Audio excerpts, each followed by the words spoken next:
Hello, everybody. This is Brandon. I am currently in the Philippines, as you may or may not know. I came here in January, was supposed to return to China in February, and then the whole pandemic happened. The borders closed, so I'm still here on a very, very long vacation. And I guess even if I was in China, I'd still be in the same time zone. And as a result of the time zone difference, it's difficult for me to meet online in person. So I'm going to do this video project presentation instead and go through these questions we were provided with.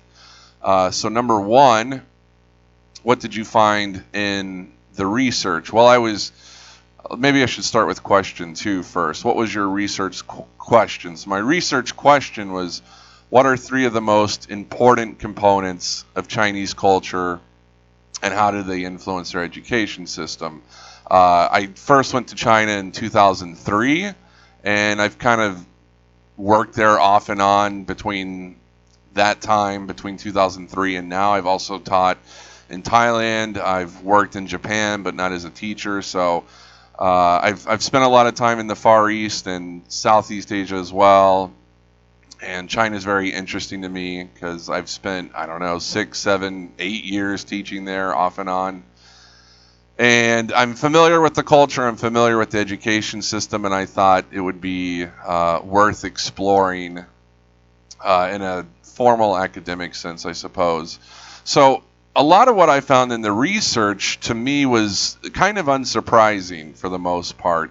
Because again, for the past 17 years or so, I've spent time in China. I've studied it. I've read books. I've had discussions with other foreigners, Chinese teachers. So a lot of what I found in the research basically corresponded with what I already know and believe. So there weren't a lot of big surprises for me. There was just a lot of validation.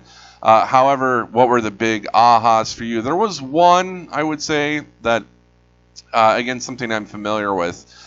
But one of the points I wanted to make is that, generally speaking, Far Eastern Asian countries, or especially China, they tend to be very collectivistic. The U.S. is a lot more individualistic, and that was one of the things I wanted to explore.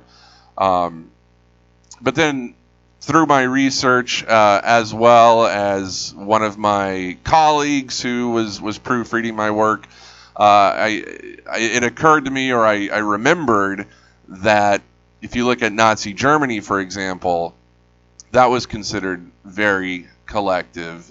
And Ayn Rand, or maybe not Ayn Rand, but there were authors at the time who, spoke out against the collectivism of Nazism. And, most of us would think of Germany as a Western country, not an Eastern country. So collectivism can emerge in Western cultures as well. So it's not entirely 100% exclusive, but generally speaking, I think it's accurate. But I do find that to be sort of an interesting point. Was there a time in the research sent you in a new direction or surprised you? Not really. It pretty much unfolded how I anticipated it would, for the most part. So who are the big researchers we should all know? So here's a list of some. Now, some of these might actually be considered maybe authors or philosophers. I guess it depends how technical you want to be with the language. So this man here, Hofstede, really interesting guy. So I might be mispronouncing his name, but Gerard Geert, I don't know, Hofstede was a Dutch social psychologist. And he pioneered research on cross-cultural groups and organizations. I looked at some of his books and I think articles as well. He's got a lot of really, really interesting material, especially for the type of work I'm doing, because I'm looking at cross-cultural, comparing cultures. So his cultural dimension theories, talking about society's culture and values, I found it very, very relevant. So he's someone I really enjoyed. And I think, anybody interested in culture or anthropology would benefit from looking at some of his work. I don't think this fits into my screen entirely, but Harry if I'm saying it correctly, Triandus. I might be saying that wrong. Individualism and Collectivism. Again, this is a really good work. I don't think I read it in its entirety, but I definitely read several passages and sections, and he popped up a lot in my research. And again, since I'm comparing sort of East and West, individualism and collectivism, I found it really relevant, fascinating book.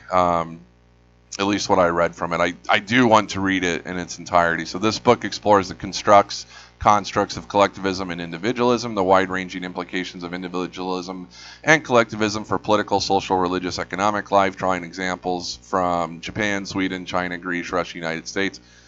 Very, very interesting stuff. And again, anybody who's interested in this sort of research, I highly recommend this person.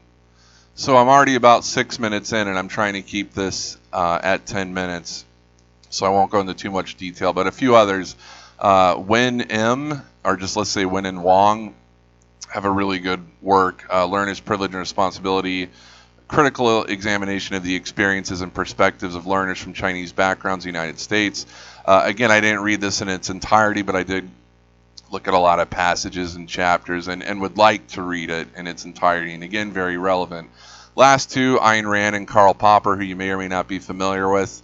Ayn Rand, she, as I understand, if I'm correct, grew up in the Soviet Union, went to the United States, and was very, very pro-individualistic, was opposed to collectivism. She wrote Atlas Shrugged, The Fountainhead, etc. She preferred capitalism to communism, and really fascinating woman. Make of her what you will, but relevant, I thought. Karl Popper also, one of his works, which I read several years ago and enjoyed, is The Open Society and Its Enemies. And he also had some critiques of collectivism and actually referred to Plato as a collectivist, which is interesting because, we think Plato, we think Western philosophy, and so that also was kind of interesting. But yeah, they're both really fascinating, thought-provoking individuals. So I already did number 2. What was your research question? The 3 most important components, and this is a lot. This is what the research covers, and this is a lot of what my video project discusses. The 3 components I chose to discuss are face, which you may or may not be familiar with. I've already been talking about this a lot, but collectivism, and then Confucianism. I'm sure you've heard of Confucius. Very, very influential in Chinese culture.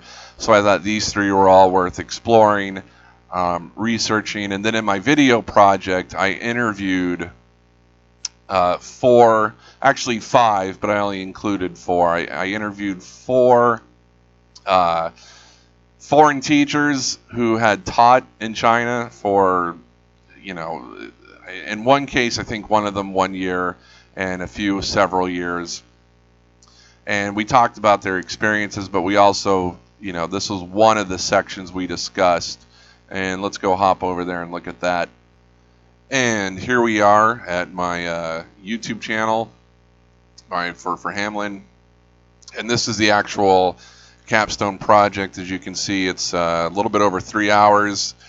So kind of like a really long movie or a really long podcast. I know, like, for example, Joe Rogan's really popular, and some of his episodes are 2-3 hours. So think of it that way, I guess. In this picture, I took myself in Yangshuo, South China, and I like that.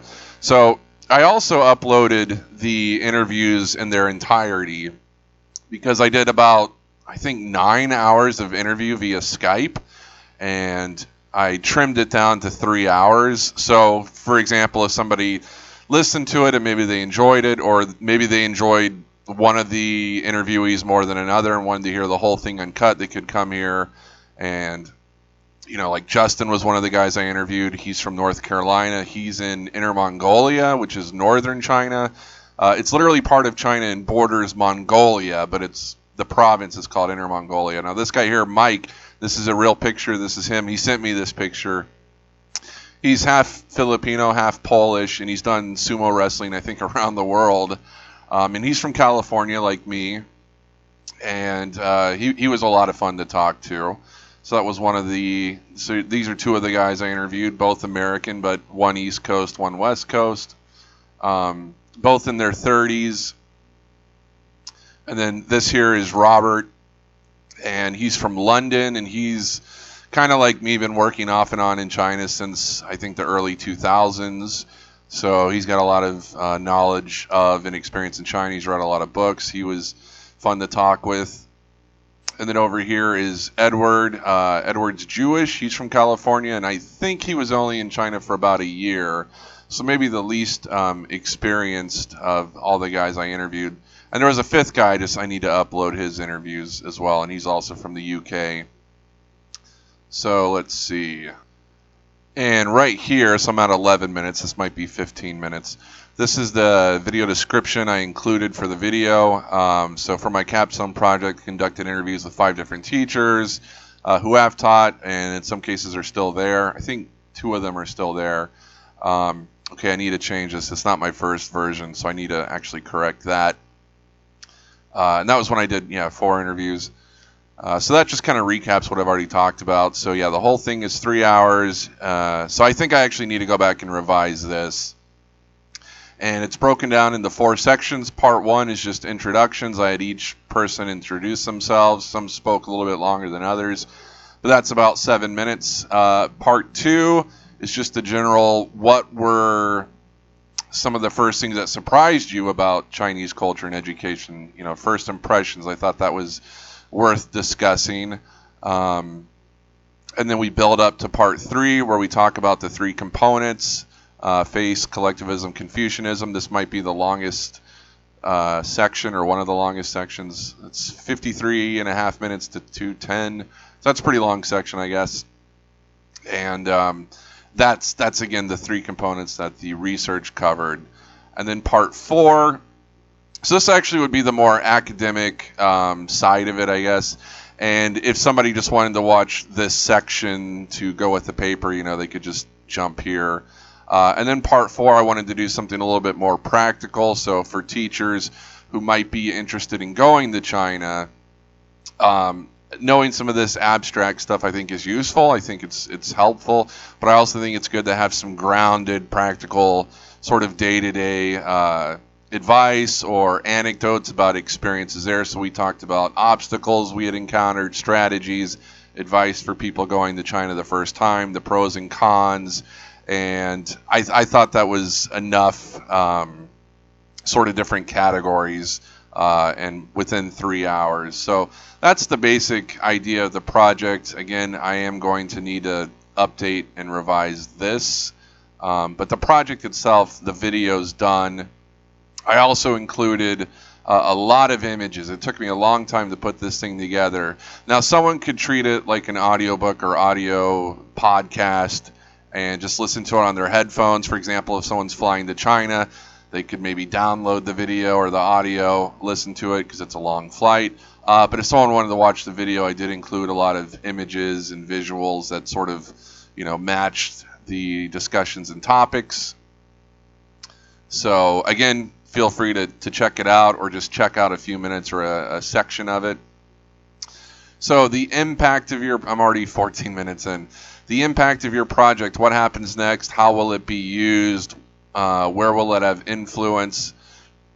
Well, the basic idea is, again, anybody who's interested in possibly going to China in the future, and with what's happening now, that might not be anytime soon, but I like to think it's kind of, it could be useful for someone who wants to go to China in 2021.